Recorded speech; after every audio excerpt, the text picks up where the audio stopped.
Hello, Thomas and Gordon. Here's another story from the 5-Minute Amazing Animal Stories by Sarah Howden. This one is called A Gentle Giant. Michael was 3 years old and he loved to run.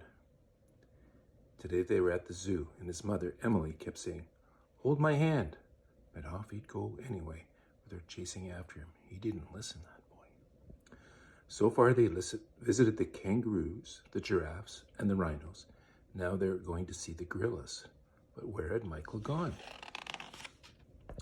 Emily was rushing around, searching for a glimpse of his blonde hair, when she heard someone yell, "No!" A few people screamed. What had happened? And why was everyone staring into the gorilla pit? She pushed her way through the crowd to look over the railing. There on the ground was Michael. He was lying still, as if he were asleep. "Michael," she cried. "Help! That's my son! Somebody help!" A zoo worker raced up. Her name tag said Jade. "I've called the emergency team," she said. "They're on their way." Emily stood frozen in place, watching the gorillas gather around her son. "They'll hurt him," someone said. Do you think they're going to hurt him? I don't know. Let's find out.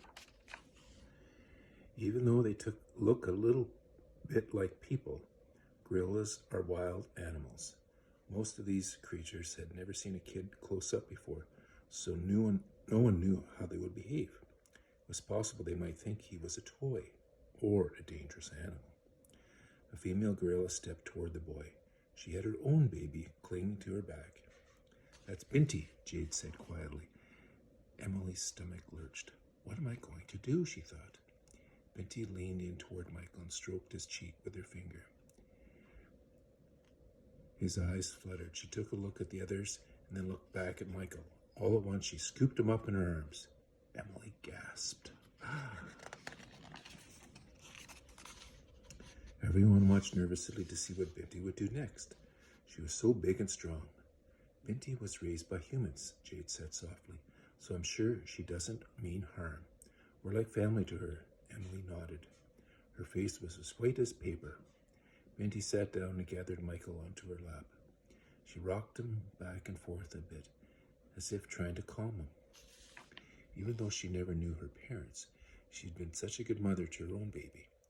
"I think she knows that your boy is a baby too."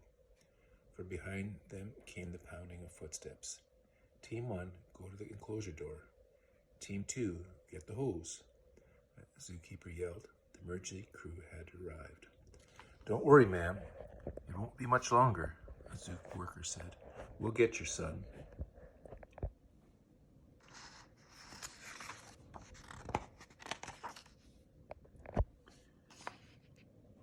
"Turn it on," another team member called. He began spraying a wall of water between Binti and the other gorillas. The animals edged back, not interested in getting wet. "They're keeping the other gorillas away," Jade said, "to keep Michael safe." Binti kept holding Michael, staring down at him.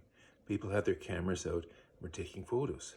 It was an incredible sight. Then Binti shifted and stood up with Michael cradled against her. She started carrying him across the enclosure. "Where is she taking him?" Emily said, grasping the railing, her knuckles white. The door of the enclosure opened and some zoo workers gathered inside. Binti was coming their way. As she got closer, the workers tensed up. Emily held her breath. Binti walked up to the workers, looked them over, and then laid Michael down very gently at their feet. She stared at them a moment more before backing away, as if to say, "Here he is, take care of him." Just then Michael stirred and opened his eyes. "He's waking up," Emily shouted.